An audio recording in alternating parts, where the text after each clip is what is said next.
যেসব মেয়েদের এই ডিসিপ্লিন ঠিক নেই তাদেরই দাড়ি হবে, মোষ হবে, বুকে লোম গজাবে, ঘাড় কালো হবে, বগল কালো হবে, মাসিক হবে না, মাথায় টাক পড়বে, ব্রণ হবে, বাচ্চা হবে না, পিসিওএস হবে, পিসিওডি হবে সোজা এসে। আর যে সকল পুরুষের ভিতরে এগুলো অ্যাবসেন্স থাকবে তাদের ইরেকটাইল ডিসফাংশন হবে, একটা সময় পুরুষত্ব থাকবে না। যারা জেকে লাইফস্টাইল ফলো করে কিন্তু রাত জাগে, তাহলে আইসে বলবেন না যে আমি আপনারে ফলো করি, বলবেন যে আমি চেষ্টা করতেছি এখনো পারি না। ফলো করি বলার জন্য কি কি ক্রাইটেরিয়া লাগবে আমি একটা একটা করে ব্যাখ্যা করতেছি। যারা সুস্থ, আপনি যে সুস্থ, আপনি বরফের দেশে নিলেও আপনি সার্ভাইভ করবেন, আপনার মরুভূমিতে ফেলায় দিলেও আপনি জীবন নিয়ে চলে আসবেন। ইসলামে যা বলে আমরা তাই বলি, কারণ শান্তির ধর্ম এটা, এবং ইনার পিসের জন্য এর কোনো বিকল্প নাই। তাহলে জিকির করা, তাহাজ্জুদ পড়া, চোখের পানি ফেলা, রোজা রাখা, 5 ওয়াক্ত নামাজ মসজিদে গিয়ে পড়া, দান সাদাকা করা, এগুলো সবই জেকে লাইফস্টাইলের ভিতরে। অতএব এগুলো কোনো ডায়েট ফায়েট না। যারা বলে ডায়েট ফায়েট, এরা মানে ডায়েটের ডও বোঝে না, জেকে লাইফস্টাইল যেও বোঝে না। আসসালামু আলাইকুম, সবাই কেমন আছেন? আপনারা কি সবাই সুস্থ থাকতে চান তো নাকি? যাক, আলহামদুলিল্লাহ, আল্লাহ তাআলা আমাদেরকে কিভাবে সুস্থ থাকতে হবে সেই নলেজ আমাদেরকে দিয়েছে, আলহামদুলিল্লাহ। এবং আসলে তিনি আমাদের কল্যাণ চান, যিনি আমাদেরকে সৃষ্টি করেছেন। এটা আপনারা বিশ্বাস করেন কিনা? তাহলে ওনার দেওয়া নিয়মকানুনগুলোকে আপনারা মানে কল্যাণ মনে করেন কিনা? আসলেই দেখে বুঝা বলেন। তবে বিশ্বাস করা মানে জানেন তো, মানে মনে প্রাণে বিশ্বাস করা, কাজে পরিণত করা বিশ্বাস।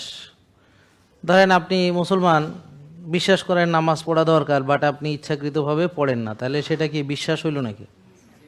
তা এখন আল্লাহ বলছে রাত্রে ঘুমাইতে, আমি ঘুমাই না, জেগে থাকি, দেরি করে ঘুমাই, তা এখন এটা কি মর্যাদা দেওয়া হইল? আল্লাহ বলেছেন হালাল তয়েব খেতে, আমি খেলাম না, যা খুশি খেলাম, সেটা কি ওনার সেই মর্যাদা পেল কিনা? মানে এখন এই হালাল তয়েব খেতে বলেছেন আমাদেরকে, তো এটা কি আমাদের উপরে তিনি জুলুম করেছেন? নাউজুবিল্লাহ।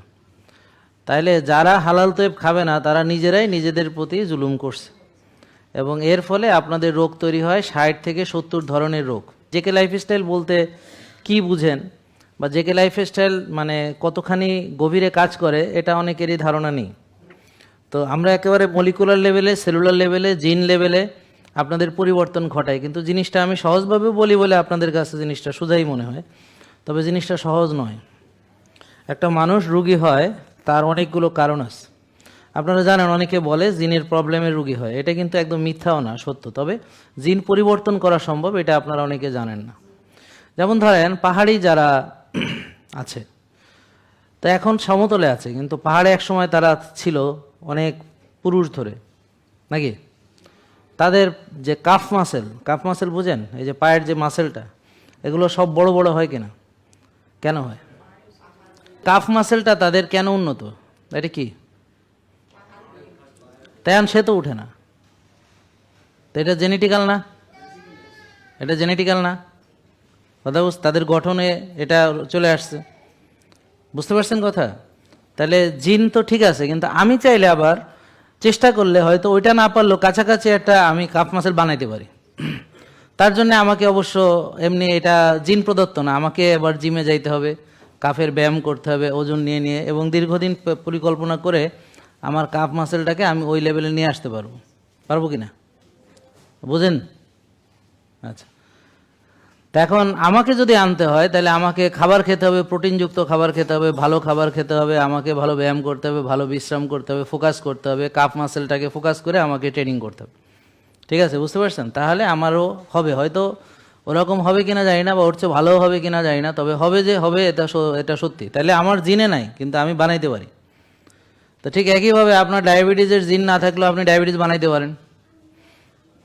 ধরেন গ্রামে কতজনের ডায়াবেটিস ছিল আগে? ধরেন 40 বছর আগে।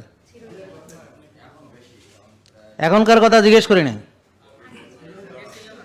উনি এখনকার কথা, আগের কথা জিজ্ঞেস করছে। আগে তো তেমন ছিল না, তাহলে এত এখন হয়েছে কেমনে? এবার আসেন এখনকার কথা, এখন বলেন যে এখন, তাহলে এখন এত হইলো কি করে? এত জিন কোথায় ছিল? এত জিনে ধরলো কি করে? তো তখন পরিশ্রম ছিল, এখন পরিশ্রম নাই। তখন তারা ন্যাচারাল খাইতো, এখন তারাও নষ্ট খাবারই খায়। তারাও এখন রাত জাগে, তাদেরও এখন টিকটক আছে, হ্যাঁ, তাদেরও এখন মোবাইল নেটওয়ার্ক আছে, বুঝছেন, ওখানে তারাও এখন টিকটক করে, এখন তারা রাত্রে জাগে, এই হচ্ছে ঘটনা, দিনে ওঠে না, পরিশ্রম করে না। তো কারণ তো আছে, কারণ ছাড়া তো আর কিছু হয়নি। কি বোঝা গেল? বোঝার চেষ্টা করেন। তাহলে জিনের বিষয়টা বুঝছেন কিনা, যে পাহাড়িদের জিনগত কারণে তাদের যে মাসেল থাকে, কাফ মাসেল, বাট আপনি চাইলে চেষ্টা করলে বানাইতে পারবেন, কিন্তু আপনার মাসেলগুলা কোনোদিনই ওরকম হবে না যদি চেষ্টা না করেন, এরকমই থাকবেন। তাহলে আপনার ডায়াবেটিস নাই, চাইলে বানাইতে পারবেন, আবার আছে চাইলে সেটা থেকে রিভার্স করতে পারবেন। দেখেন, বুঝতে পারছেন? এটাই হচ্ছে আসল কথা। তাহলে খাবারের ভূমিকা হলো 80 ভাগ। আপনি জিম করতেছেন, মাসেলের ব্যায়াম করতেছেন, কিন্তু প্রোটিন খাইতেছেন না, কি হবে জানেন? ইনজুরি হয়ে বিছানায় পড়ে থাকবেন। যদি আপনি প্রোগ্রেসিভ লোড বাড়াইতে থাকেন এবং যদি প্রোটিন না খান, তাহলে কি হবে? ইনজুরি হয়ে পড়ে থাকবেন, কারণ আপনি লোড দিছেন কিন্তু বডিতে সেই প্রোটিন নাই যেটা তৈরি করবে, সেই প্রোটিন আপনি দিচ্ছেন না। তাহলে বডি তো তৈরি করতে পারছে না, লোড নিতে পারবে না, এক সময় পরে কি হবে? ইনজুরি হয়ে যাবে। যেমন একটা বিল্ডিং বানাইছেন, রড সিমেন্ট ইট বালু দিয়েছেন, সব খারাপ, তো এক সময় বিল্ডিংটা ভেঙে পড়বে, লোড নিতে পারবে না। বোঝা গেল? এটা বুঝছেন? দেখেন, বুঝেন কিনা, এই সবাই বুঝছেন? তাহলে আজকে আপনারা দুর্বল, সেটাও আপনাদের 2 হাতের কামাই, আর আজকে আপনারা শক্তিশালী, সেটাও আপনার 2 হাতের কামাই। যারা শক্তি চর্চা করছে তারা শক্তিশালী আছে, যারা করে নাই তারা দুর্বল। তো বেশিরভাগ লোক কি শক্তি চর্চা করে কি করে না? তাহলে বেশিরভাগ লোক যে দুর্বল হবে এই ব্যাপারে আপনাদের কোনো সন্দেহ আছে? তাহলে এই জিনিসটা স্বাভাবিক না অস্বাভাবিক? তাই স্বাভাবিক জিনিসটাকে আপনারা মেনে নিতে পারতেছেন না কেন? যে আমরা হ্যাঁ সবাই রুগী হওয়ারই আমরা প্র্যাকটিস করছি, আমরা রাত জাগছি, টেনশন করছি, উল্টাপাল্টা খাইছি, আমরা ব্যায়াম করি নাই, কায়িক শ্রম করি না, তো আমরা রুগী হওয়ার জন্য চেষ্টা করছি, এখন রুগী হয়েছি, এটা তো একটা স্বাভাবিক ব্যাপার, তাই না? তো এটাতে আপনারা মেনে নিতে পারতেছেন না কেন? আপনি কেন বলতেছেন যে আমার এই কষ্ট সেই কষ্ট? বাবার, এটা তো আপনার অর্জন, আপনি এই কষ্ট আপনি অর্জন করছেন, আপনার ওজনটা আপনি অর্জন করছেন, আপনার ফ্যাটি লিভার আপনি অর্জন করছেন, আপনি মনে করেন যে এই দুর্বলতা আপনি অর্জন করছেন, ক্যান্সার আপনি অর্জন করছেন, এটা তো আপনার 2 হাতের কামাই, এটা তো আপনি করছেন। এখন কেন আপনার খারাপ লাগতেছে? যে কে লাইফস্টাইল, এই যে শুধু আপনাকে আমরা দেখি না যে রিপোর্ট, আমি রিপোর্ট না দেখে আপনার চলাফেরা দেখে বলতে পারবো আপনি রুগী হবেন কি হবেন না, যদিও আমি জ্যোতিষী না। একটা লোক রাত জাগে, তাহলে কি রুগী হবে কি হবে না? তা আপনারা তো জ্যোতিষ হয়ে গেছেন। নষ্ট খায়, কথা কন, নষ্ট খায়, বেশি খায়, বারবার খায়, 6 বেলা খায়, হবে কি হবে না? তো তাহলে তো আপনারা তো মহাজ্যোতিষী, আমার চেয়েও বড়। তারপরে যে ব্যায়াম করে না সে হবে, টেনশন করে, সবাই বলেন, রোদ্রেও যায় না, ঘাসেও হাঁটে না, নিজের যত্নও নেয় না, শক্তি চর্চাও করে না, হ্যাঁ, কি হবে? কথা বলেন, কি হবে? এবার নিজেকে আয়নার দিকে তাকায় দেখেন আপনি কে। তো যদি দেখেন যে আপনার ভিতরে সব গুণাবলী উপস্থিত, তাহলে টেস্ট মেস্ট কিচ্ছু লাগবে না, আপনি ধরে নেন যে আপনি রুগী। এখন রুগী হন বা না হন, আপনি রুগী, কিন্তু এখনো হয়তো পুরো রুগী হন নাই, তো হবেন।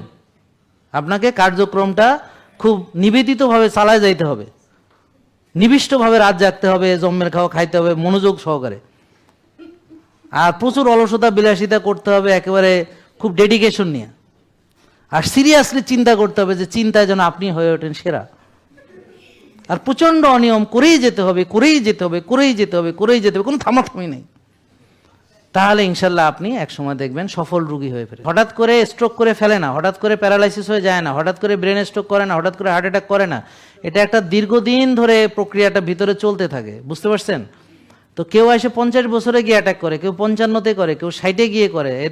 এখন তার কি এক রাতে 100% ব্লক হয়েছে ভাবতেছেন? ও মা কেমনে, ও মা কেমনে? কিন্তু সে ভাব করে হ্যাঁ আমার হঠাৎ করে ব্লক, না না, এটা তোমার দীর্ঘদিন ধরে তুমি যে খাচ্ছ বেশি বেশি বারবার নষ্ট খাবার, আমি যে বলতেছি আমার লাগে টিস্কেরি মারতেছো, খাওয়া দাওয়া ফুর্তি করো, দুনিয়াটা মস্ত বড়, মরিয়ে যাবো, থামো না কেন?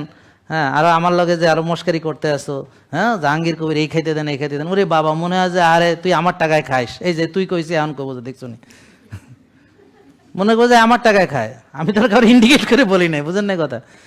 সে কি আমার টাকায় খায়? তো সে বেশি খেলে আমার কি প্রবলেম?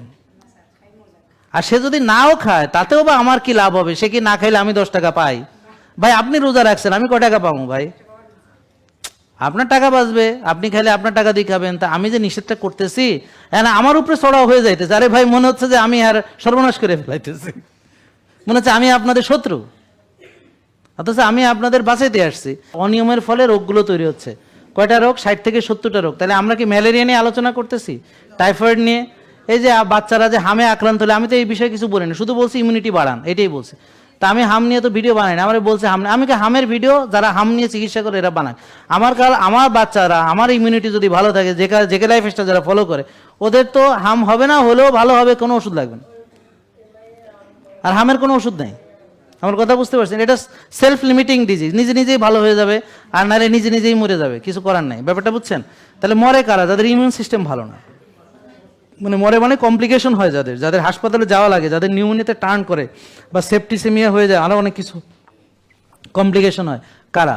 যাদের ইমিউন সিস্টেম ভালো না। যেমন কোভিডে কোনো ভালো মানুষ তো মরার কথা না, মরছে কারা? Those who are immune compromise, those they have comorbid conditions. Comorbid conditions কাকে বলে? একসাথে ডায়াবেটিস আছে, প্রেশার আছে, অমুক আছে, তমক আছে, 8-10টা ওষুধ খায়, মানে অনেক রকম সমস্যা আছে, সিওপিডি আছে, অ্যাজমা আছে, হাবিজাবি মেলা কিছু একসাথে একটা লোকের আছে, সেটা হলো কোমরবিড কন্ডিশন। তার মানে অনেকগুলো সমস্যা, অনেকগুলো প্রবলেম একসঙ্গে। ব্যাপারটা বুঝতে পারছেন?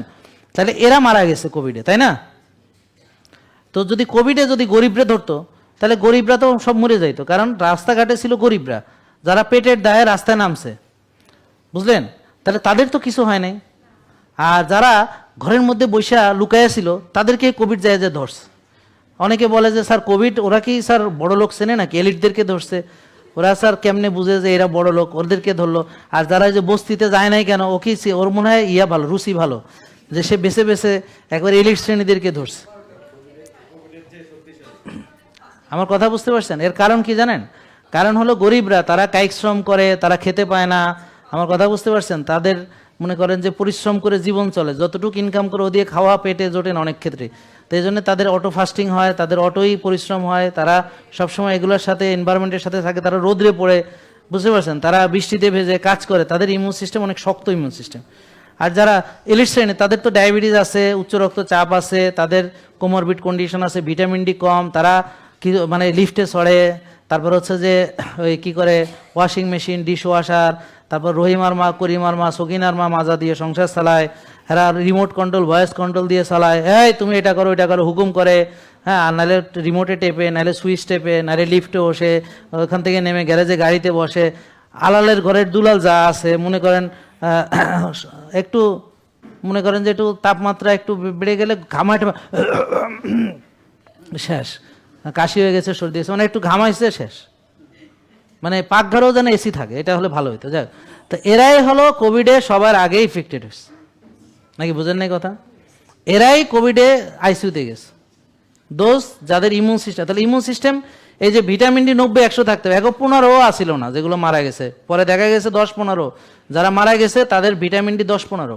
এটা গবেষণাপত্র আছে, কত হাজার হাজার লিটারেচার আছে, আমি বললে হবে নাকি? আপনারা পড়ে দেখতে হবে এগুলো। তারপরে তাদের অনেকেরই ইনসুলিন অনেক বেশি ছিল, জানতোই না, এটা জানেও নাই। কারো সুগার বেশি ছিল, কারো সিআরপি বেশি ছিল, হ্যাঁ, হুমায়ের বেশি ছিল, এগুলো জানতো না, তারা কখনো করেনি। তো এই জন্য ইমিউন সিস্টেম আপনার ভালো আছে কিনা, তাহলে দেখেন আপনি 1, 2, 3, 4, 5, 6, 90, 100 ইমিউন সিস্টেম ভালো করতে হবে। কি বোঝা গেল ইনশাল্লাহ? তাহলে এবার হচ্ছে আমি কয়েকটা কথা বলবো, খুব মনোযোগ দিয়ে শোনেন। আমরা জেকে লাইফস্টাইলকে কয়টা বিষয়ে গুরুত্ব দেই। প্রথম হচ্ছে খাদ্য। খাদ্য হলো আমরা আমাদের জন্য উপযুক্ত খাবার, রিপোর্টের আলোকে যাদের ইনসুলিন বেশি, সুগার বেশি, তাদের জন্য যেটা উপযুক্ত, আবার যাদের সব নর্মাল, তাদের জন্য প্রায় সব খাবারই তারা খেতে পারবে, হালাল তৈব যত খাবার আছে পৃথিবীতে। বোঝা গেল? তাহলে এটা কার কোন খাবার রেস্ট্রিকশন, সেটা নির্ভর করে তার মেটাবলিক প্রোফাইলের উপরে নির্ভর করে, আন্দাজে না, অনুমান নির্ভর না, একেবারে বাস্তবধর্মী, এভিডেন্স বেসড। এই জন্য তাকে আমরা কোন খাবার তার জন্য তৈব সেটা আমরা দিব। তাহলে যারা জেকে লাইফস্টাইল ফলো করে কিন্তু রাত জাগে, তাহলে আইসে বলবেন না যে আমি আপনারে ফলো করি, বলবেন যে আমি চেষ্টা করতেছি, এখনো পারি না, তবে শুরু করব, আমি চেষ্টা করতেছি, এটা কিন্তু বলবেন না যে আমি ফলো করি। ফলো করি বলার জন্য কি কি ক্রাইটেরিয়া লাগবে আমি একটা একটা করে ব্যাখ্যা করতেছি। তারপর অবশ্যই রোদ্রে যেতে হবে। যে বলে রোদ্রে যায় না, বা কাপড় পরে রোদ্রে যায়, বা নারকেল তেল মেখে রোদ্রে যায় না, গায়ে রোদ লাগায় না, এবং ভিটামিন ডি 90-100 বানাইতে পারে নাই, আইসা বলেন না যে আপনি আমাকে ফলো করেন, বলেন যে আমি চেষ্টা করতেছি, 2-4টা মানি, আরও 100টা মানি না, তো আস্তে আস্তে মানো, এরকম। তাহলে জেকে লাইফস্টাইল মানে কি, এগুলোকে বুঝতে হবে। আন্দাজে খালি ভাত না খাইলে জেকে লাইফস্টাইল হয়, হ্যাঁ। আর যদি খাওয়ার সাথে আরও অনেক কিছু আছে, তাহলে খাওয়া বলছি একবার, আর এতক্ষণ যা বলছে এগুলো কি খাওয়ার সাথে রিলেশন? রোদ্রে যাওয়া, হ্যাঁ, তারপর ঘুমানো, ব্যায়াম করা, এগুলো কি আছে? তো গ্রাউন্ডিং আর্থিং, ঘাসে হাঁটতে হবে, গ্রাউন্ডিং আর্থিং, ঘাসে হাঁটতে হবে। সার্কাডিয়ান রিদম ঠিক রাখতে, আরও অনেক কিছু আসবে। তারপর হলো স্ট্রেস অ্যাডাপ্টেশন। আপনি গরমে এবং ঠান্ডায়, মানে আমি বরফেও ডুব দিয়ে থাকি, আবার জ্যাকুজি করি গরম পানির মধ্যে, আবার আমি সনাতে থাকি 64 ডিগ্রিতে সনাতে থাকি, আবার আমি মনে করেন যে মানে বরফের মধ্যে ডুবাই। তাহলে আপনার বডি বরফে অ্যাডাপ্টেশন করতে পারে কিনা, হিটে অ্যাডাপ্টেশন করতে পারে কিনা, এটা যদি আপনার ট্রেনিং না থাকে তাহলে বুঝবেন যে আপনি মানে যে কোনো জায়গায়, যেমন হজে গেছেন তো ওখানে মাথা ঘুরিয়া পড়ে দাঁত কেটে নিতে পড়ে, বুঝলেন না কথা, মানে 55 ডিগ্রি তাপমাত্রা আপনি সহ্য করতে পারবেন না, বুঝছেন? তো এই জন্যে আপনাদেরকে, যারা সুস্থ, আপনি যে সুস্থ, তাহলে আপনি গরমও সহ্য করতে পারতে হবে, ঠান্ডাও সহ্য করতে পারতে হবে। আমার কথা বুঝতে পারছেন? আপনি বরফের দেশে নিলেও আপনি সার্ভাইভ করবেন, আপনার মরুভূমিতে ফেলায় দিলেও আপনি জীবন নিয়ে চলে আসবেন। এ হলো জেকে লাইফ স্টাইল। মানে আমরা আমাদের যারা ফলো করে তাদেরকে হট কোল্ড অ্যাডাপ্টেশন, মানে আমি যেমন পার্সোনালি আমি সনা করে, আজকেও সনা করতে চাইছিলাম, পারি নাই, ওরা আমার টাইম শিডিউল মিলাইতে পারে নাই। তো আজকে রোদ ছিল, ভোরবেলায় আমি রোদে গেছি, কিন্তু এরপরে আবার রোদ চলে গেছে। কিন্তু আমি একদম সূর্য ওঠা থেকে শুরু করে দেখছি কখন উঠছে, কতক্ষণ ছিল, এবং যখন ছিল না মেঘলা তাও জানি, কারণ আমার এটা আইডিয়া আছে। তো আপনাদের এই আইডিয়া আছে কোন দিন চাঁদ ওঠে, চাঁদের সাইজ কি? যারা জানে না তারা জেকে লাইফ স্টাইলের সৈনিক না, কারণ ওদেরকে আকাশে তাকাতে হবে, চাঁদের সাইজ জানতে হবে, সেই হলো যে আবার আইএমএ বীজের রোজা রাখতে হবে। তা এগুলো যদি না জানেন তাহলে আপনি যতই বলেন যে আমি আপনাকে ফলো করি, আমি মানবো না তো। আপনি নিজেরা বড় পণ্ডিত ভাবলে কি হবে? আমি মানবো না তো আপনাকে। তাহলে এই যে সূর্য কখন উঠছে, কখন ডুবে, কখন সূর্য মাথার উপরে থাকে, পুরো এনভায়রনমেন্ট সম্পর্কে অলওয়েজ ব্রেনে আইডিয়া থাকতে হবে, কারণ সেই অনুযায়ী ব্রেন আপনার বডিতে কখন কর্টিসন রিলিজ করতে হবে, কখন এপিনেফ্রিন নর এপিনেফ্রিন লাগবে, কখন ডোপামিন লাগবে, কখন সেরোটোনিন লাগবে, কখন মেলাটোনিন লাগবে, কখন ভিটামিন ডি লাগবে, বডিতে এগুলো তৈরি হবে, এবং সেটা আলোর সংকেতের মাধ্যমে তৈরি হয়। আর যাদের জীবনে এটা নাই, তাদের জীবনে শৃঙ্খলা নাই, তাদের হরমোনের ব্যালেন্স নাই, আর বেশিরভাগ লোকই হরমোনের ব্যালেন্স নাই, পরীক্ষা করলেই মিলে যাবে যে এদের হরমোনের ব্যালেন্স নাই। তাহলে ইনসুলিন হরমোন, এমনকি ভিটামিন ডিও হরমোন, এই কর্টিসলও আপনার এখন হরমোন। তাহলে এস্টেরল গ্রুপ অফ হরমোন হলো টেস্টোস্টেরন, ইস্ট্রোজেন, প্রোজেস্টেরন, কর্টিসল, এগুলো এস্টেরল গ্রুপ। ভিটামিন ডিও কোলেস্টেরল থেকে তৈরি, এগুলো এস্টেরল গ্রুপ। কোলেস্টেরল থেকে যা তৈরি সবই এস্টেরল গ্রুপে, কোলেস্টেরল থেকে যা তৈরি, মানে এগুলো সব ফ্যাট দিয়ে তৈরি হয়। তাহলে ভিটামিন ডি ফ্যাটের তৈরি, তাহলে টেস্টোস্টেরন পুরুষের হরমোন ফ্যাটের তৈরি, মেয়েদের হরমোন ইস্ট্রোজেন ফ্যাটের তৈরি। তাহলে যেসব মেয়েদের এই ডিসিপ্লিন ঠিক নেই তাদেরই দাড়ি হবে, মোষ হবে, বুকে লোম গজাবে, ঘাড় কালো হবে, বগল কালো হবে, মাসিক হবে না, মাথায় টাক পড়বে, ব্রণ হবে, বাচ্চা হবে না, পিসিওএস হবে, পিসিওডি হবে সোজা এসে। আর যে সকল পুরুষের ভিতরে এগুলো অ্যাবসেন্স থাকবে তাদের ইরেকটাইল ডিসফাংশন হবে, একটা সময় পুরুষত্ব থাকবে না। আবার সে যখন চর্বি কমানোর ওষুধ খাবে, প্রেশার ওষুধ খাবে, হার্টের ওষুধ খাবে, আবার ওই যে তেল চর্বি খাইতে ভয় পাবে, তো সে সব শেষ, পুরুষত্বের কবর। এবার সে নাম পুরুষ হিসাবে বেঁচে থাকবে, কিন্তু কামের বেলায় নাই। আর যদি স্বামী স্ত্রী দুইটাই রুগে, তাহলে ভাই বোনের মতো সংসার করবে, হেদের ভিতরে ওই সম্পর্কটা নাই, তাহলে বাচ্চাকে আকাশ থেকে পড়বে না। তাহলে স্ট্রেস অ্যাডাপ্টেশন মানে অর্থাৎ heat and cold adaptation, heat and cold, sun, mind health, এরপর হচ্ছে মানসিক প্রশান্তির চর্চা। তো যারা নিজের মানসিক জিনিসটা কন্ট্রোল করতে পারে না, তার ব্যবহারকে নিয়ন্ত্রণ করতে পারে না, আমার কথা বুঝতে পারছেন? এখন আমার ব্যবহারে যদি কেউ কষ্ট পায় এবং এটা যদি রিপিটেড হয়, তাহলে সেটাই আপনার মানসিক প্রবলেম, এবং আপনি অন্যকে মানসিক প্রবলেমে রাখছেন। আমার কথা, সেটা আপনি ভালো চান বা খারাপ সেটা কিছু যায় না। যেমন আমি ওর ভালো চাই, ভালো চান, তো বয়স শেষ, ও তো হার্ট ফেল করবে, একটু পরে মাথা ঘুরে পড়ে, এটা হইল না, এটা কোনো ব্যবহার হইল না, এটা আপনি ব্যবহারই শিখেন না। আরে ভালো চাইতেছেন ঠিক আছে, তাই বলে ওরে মানি মেরে ফেলবেন, ও আপনি ভালো চাইতে, তোর ভালো চাই, আমি তোর ভালো, বাট ভালো, ও তো বয়স শেষ, ও তো হার্ট ফেল করে ফেলবে। এটা তো ভালো থাকার কোনো, এটা তো সিস্টেমই না, অনেকে এরকম করে।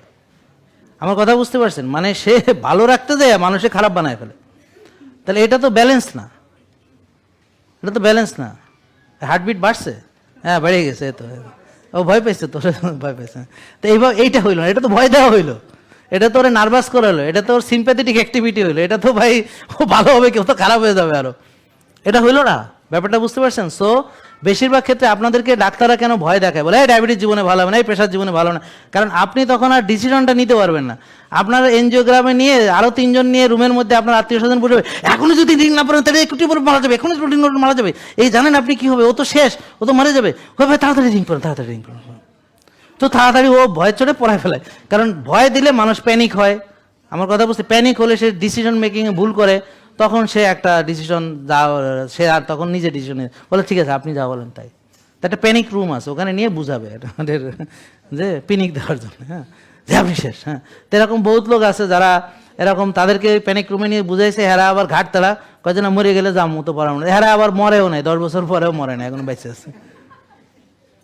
হ্যাঁ মরে না, এখনো বেঁচে আছে। আমার কাছে এরকম বেশ আছে, ওই ধরে বুঝাইছে বুক ফাড়াই লাগবে, এখন তো বুক তো ফাড়াই নাই, এখন আবার বলে তার 100% ব্লক নাকি 60% হয়ে গেছে, তারাই বলতেছে, তারাই আবার সব ওষুধ বন্ধ করেছে। সে গেছিল ইন্ডিয়াতে নারায়ণা হাসপাতালে, এবং তার রিপোর্ট সবাই দেখাইছে, এরকম আরও বেশ কিছু রিপোর্ট আমরা পরে পাইছি, হ্যাঁ, যেগুলো তার ফিরে আসার গল্পে আছে। এবং আপনার এই যে আমাদের success meet with doctor Jahangir কবিরাজ।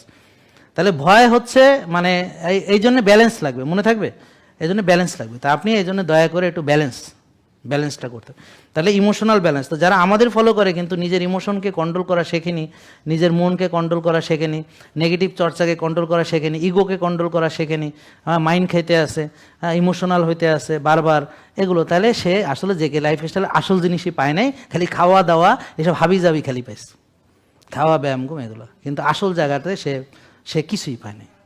মানে আসল হলো ইন্টারনাল থিঙ্কিং, যেটা আপনাকে ধ্বংস করবে বা গঠন করবে। খাওয়াটা হচ্ছে তো আউটার একটা স্পেস, কিন্তু আগে তো মানে ফোকাস ইনসাইড, সব কিছু ভেতর থেকে, কারণ আল্লাহ তাআলা আপনাকে এখানেই সব দিয়ে দিয়েছে, এবং এখান থেকে সারা পৃথিবীর নিয়ন্ত্রণ, সব কিছু, সব ভিতরে, সব আপনার সব ভিতরে। তাহলে ইনার ফোকাস ভেরি ইম্পর্টেন্ট। তো ইসলাম ইনার ফোকাস শেখায়, খুশুর সঙ্গে নামাজ পড়তে বলে। তো যারা মানে আল্লাহকেই সঠিকভাবে ভয় পায় না, কোরআনের আয়াত নিজের ভিতরে নাই, কোরআন পড়ে না, নিজে পড়া বুঝা সেভাবে চলে না, এরা যতই যে লাইফস্টাইলের যাই হোক না কেন, অ্যাকচুয়ালি সে ভিতরে শূন্য ফাঁকা, সে আসবে যাবে, তার ইমোশনাল কোনো দিন ঠিক থাকবে না, এবং কোনো এক সময় সে ভেঙে পড়বে অথবা এখান থেকে আউট হয়ে যাবে, যে কোনোভাবে সোজা কথা হলে সে এখানে টিকতে পারবে। শেষ। গ্র্যাটিটিউডে আলহামদুলিল্লাহ সবাই বলেন, মন থেকে কন আলহামদুলিল্লাহ, এটা হলো গ্র্যাটিটিউড অ্যাটিটিউড। এটা সবসময় ইউ মাস্ট বি ভেরি মানে গ্রেটফুল টু ক্রিয়েটর, এবং মানুষের প্রতি এবং সমাজের প্রতি, রাষ্ট্রের প্রতি এই গ্রেটফুলনেস দেখাতে হবে। মানুষকেও মানে সেবা, সবার প্রতি গ্রেটফুল। আমি এই যে আজকে ধরেন, আজকে আমার বাবা মার প্রতি আমি গ্রেটফুল, আমার শিক্ষকদের প্রতি গ্রেটফুল, আপনাদের প্রতি গ্রেটফুল, আল্লাহর প্রতি তো অবশ্যই সবার আগে গ্রেটফুল। তো এরকম আমরা রাসূল সাল্লাল্লাহু আলাইহি ওয়াসাল্লামের প্রতি মানে আমরা সব গ্রেটফুল আমরা, বিকজ আমরা কোন নিয়ামত অস্বীকার করি। আজকে আমি কোথায় ছিলাম, আল্লাহ কোথায় নিয়ে আসছে, এই যে লাখ লাখ কোটি কোটি মানুষের ভালোবাসা, তো এটা তো আল্লাহর রহমত, তো এর জন্য গ্রেটফুল। এবং এই যে আপনারা সাপোর্ট না করলে আমরা আগাইতে পারতাম না, এই যে আপনারা সাপোর্ট দিয়েছেন, I am very grateful to. এই যে আপনারা আমার কথা শুনতেছেন, এখন না শুনলে আমি কি করতে পারতাম, আমরা কি জোর করে ধরে আইনা শুনাইতে পারতাম? তো এই যে আপনারা ভিডিওগুলো শেয়ার করেন, এই যে সবাইকে জানান, ইত্যাদি ইত্যাদি, মানে গ্রেটফুলের কোনো শেষ নেই। তা আপনি সবসময় গ্রেটফুল থাকেন, এটাতে হিলিং হয়, রিপেয়ার হয়। আর যখন অকৃতজ্ঞ মনোভাব, তারা নিজেরাও শান্তিতে থাকে না, কাউকে শান্তিতে রাখে না। যে এত কিছু পাওয়ার পরও সে এটা পায়নি, সেটা পায়নি, ওটা পায়নি, সেটা পায়নি, এটা পায়নি, মানে কি পাইনি সেখানে ফোকাস, কি পাইছি সেটার দিকে কোনো ফোকাসই নেই। তো বেশিরভাগ লোকই মানে কি পাইছি সেটাতে ফোকাস করে না, কিন্তু কি পায় নাই সেখানে সারাক্ষণ সেটা নিয়ে পিড়াপিড়ি। তো এরা নিজেরা তো গ্রেটফুল নাই, এবং এদের এই অ্যাটিটিউডের কারণে এই সংসার, সমাজ, রাষ্ট্র সব কিছু অকল্যাণ এবং অশান্তির মধ্যে থাকে।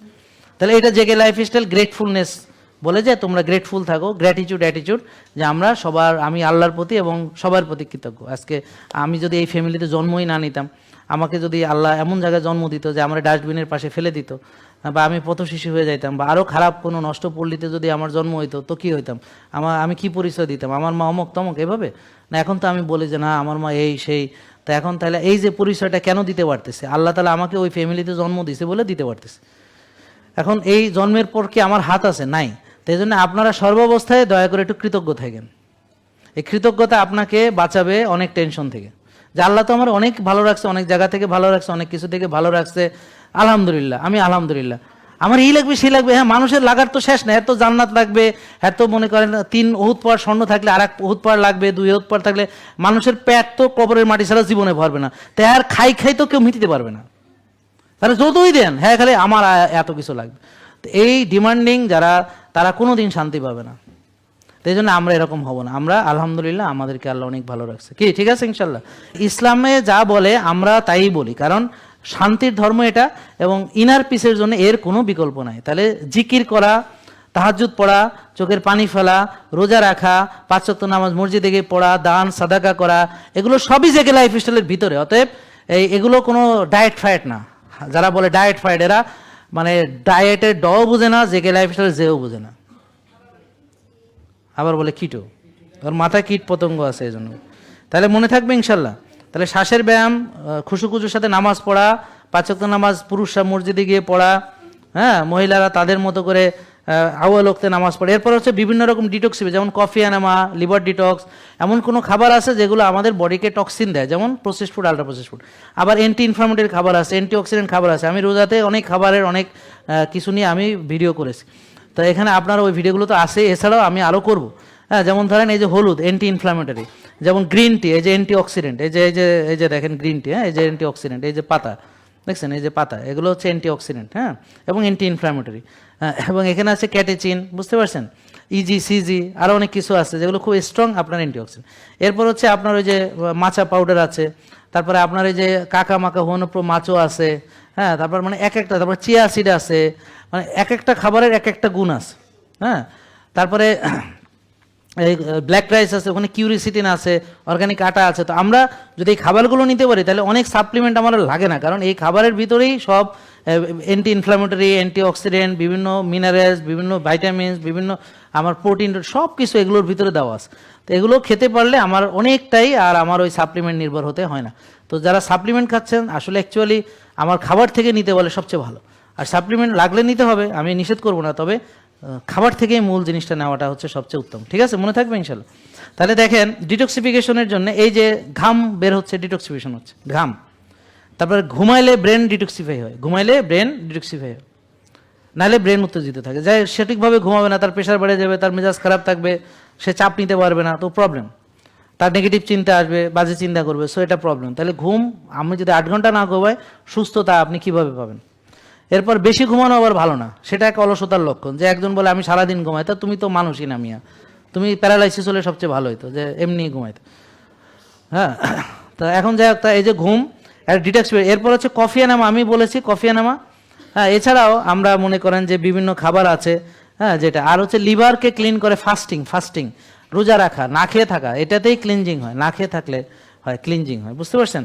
তারপর হচ্ছে যে এই যে আপনার যে কোন অবস্থায় আছে, আপনার ইনসুলিন লেভেল কত, আপনার সুগার লেভেল কত, আপনার হোমায়ের কত, ভিটামিন ডি কত, আপনার ওজন বাড়তেছে কিনা, আপনার ফ্যাটি লিভার আছে কিনা, আপনার এইচজিপিটি কত, আপনার সিরাম ক্রিয়েটিন কত, আপনার হোমোসিস্টিন লেভেল কত, এগুলো হলো আপনি রিস্কে কোথায় আছেন সেটা জানার জন্য।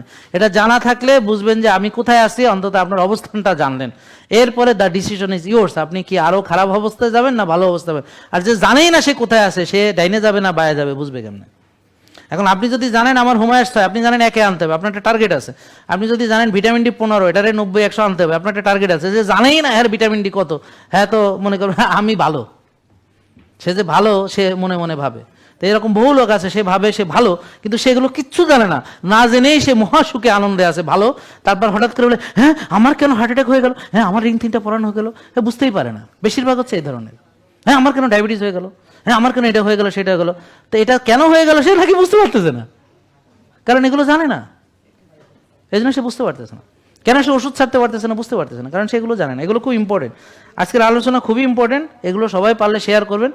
আর বারবার শেয়ার করবো বলতেও ভালো লাগে না, হ্যাঁ, কারণ এটা খুবই গুরুত্বপূর্ণ আলোচনা। এবং এটা আমি সবকে, যেমন ইমিউন সিস্টেম নষ্ট থাকলে, হযরত আদম আলাইহিস সালামের সঙ্গে ইমিউন সিস্টেম ছিল, আমার সঙ্গে ইমিউন সিস্টেম, আপনার সঙ্গে ইমিউন সিস্টেম আছে, তাহলে ওনার কোনো ডাক্তার লাগে নাই। কারণ যদি ডাক্তার ছাড়া মানুষ ভালো থাকতো, বুঝতে পারছেন, ডাক্তার ছাড়া মানুষ ভালো থাকতে পারে জীবনেও? পারে? ও পারে। তাহলে হযরত আদম আলাইহিস সালামের সঙ্গে যদি ডাক্তার পাঠাইতো, তাহলে বুঝতাম যে না, ডাক্তার ছাড়া মানুষ ভালো থাকতে পারে না। তখন আল্লাহ তাআলা আদম আলাইহিস সালামকে পৃথিবীতে পাঠানোর সময় সাথে একটা এমবিবিএস ডাক্তারও দিয়ে দিত। কথা বুঝেন নাই? তা আমাদের সবার শরীরের ভিতরে একজন ডাক্তার আছে অলরেডি, সেটা হলো আমার ইমিউন সিস্টেম। এই ইমিউন সিস্টেম ভালো রাখতে হলে আপনাকে এই 1 2 3 4 5 6 90 100 সব ঠিক রাখতে হবে। জেকে লাইফস্টাইল, ওষুধ মুক্ত সুস্থ জীবন।